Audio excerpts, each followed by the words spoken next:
Medical superintendent boring ಮಠ ನೇಡ್ಕರ್ನ ಆಸ್ಪತ್ರೆಯಾಗಿ ಮಾತಾಡ್ತಾ ಇದ್ದೀನಿ. ಈಗ ಸ್ವಲ್ಪ ಹೊತ್ತು ಸಮಯದ ಹಿಂದೆ ನಮ್ಮ ಆಸ್ಪತ್ರೆಗೆ ಚಲನಚಿತ್ರ ನಟರಾದ ಶ್ರೀ ದರ್ಶನ್ ತೂಗುದೀಪ 47 ವರ್ಷ, ಶ್ರೀಮತಿ ಪವಿತ್ರ ಗೌಡ 37 ವರ್ಷ ಮತ್ತು ಇತರೆ 11 ಜನ ಆರೋಪಿಗಳನ್ನು ನಮ್ಮ ಪೊಲೀಸ್ನವರು ಮೆಡಿಕಲ್ ಎಕ್ಸಾಮಿನೇಷನ್ಗೆ ಕರ್ಕೊಂಡ್ಬಂದಿದ್ರು. ಅವರನ್ನು ಸಾಮಾನ್ಯವಾಗಿ ಬೇರೆ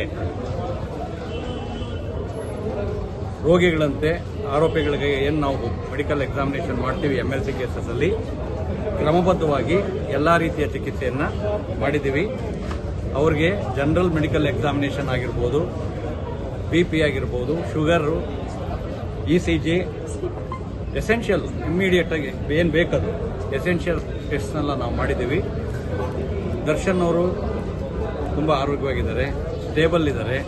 ಯಾವುದೇ ರೀತಿಯ ಶುಗರ್ ಆಗಲಿ BP ಆಗಲಿ ಏನೂ ಇಲ್ಲ ಅಂತ ನಮಗೆ ತಿಳಿಸಿರ್ತಾರೆ.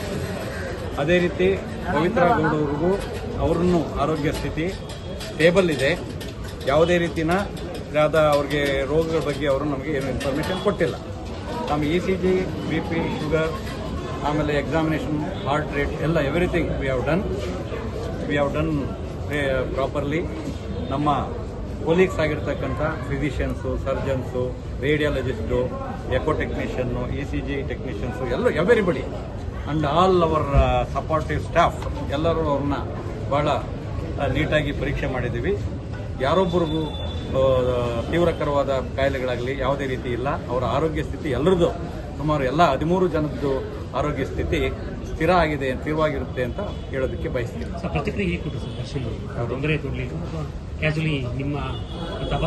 ನಾವು ಏನು ಕೇಳಿದ್ರಿ, ಅವರು ಮೆಡಿಕಲ್ ಎಕ್ಸಾಮಿನೇಷನ್ಗೆ ತುಂಬ ಚೆನ್ನಾಗಿ ಸ್ಪಂದಿಸಿದ್ದಾರೆ.